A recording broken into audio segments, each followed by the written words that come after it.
Bonjour, Max Grangeon, installé sur la commune de Tens depuis 2013. Je me suis installé en reprise de cheptel de mes parents. Donc c'était une facilité de rester sur le secteur déjà par rapport au niveau du foncier que mes parents me cédaient en partie, plus une reprise d'exploitation d'un voisin qui arrivait en retraite. Donc la race Noir du Velay est une race locale, originaire du bassin du Puy-en-Velay. Une bonne marcheuse, c'est également une brebis qui est très maternelle, qu'elle s'occupe très bien de ses agneaux, elle est aussi bonne laitière.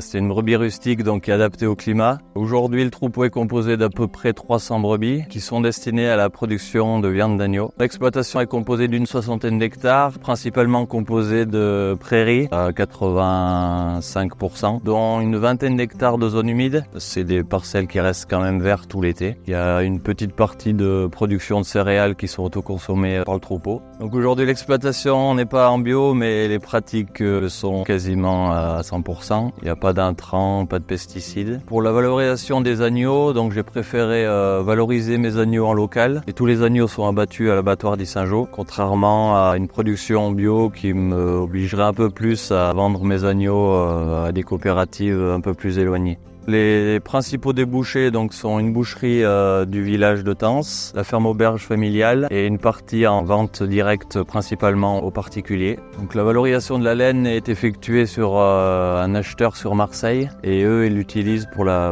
fabrication de cosmétiques. Donc on a également constitué une association avec les éleveurs de cette race Noir du Velay pour fournir des GMS sur Issingeaux et Le Puy. La France manque déjà d'éleveurs d'agneaux et va en manquer dans les années à venir avec des départs en retraite assez importants. Je participe également à l'opération de ferme en fiamme depuis plusieurs années, donc ce qui permet de faire découvrir la race au public et ainsi que faire déguster et de proposer à la vente une viande produite localement, élevée dans des conditions d'élevage plutôt saines et responsables.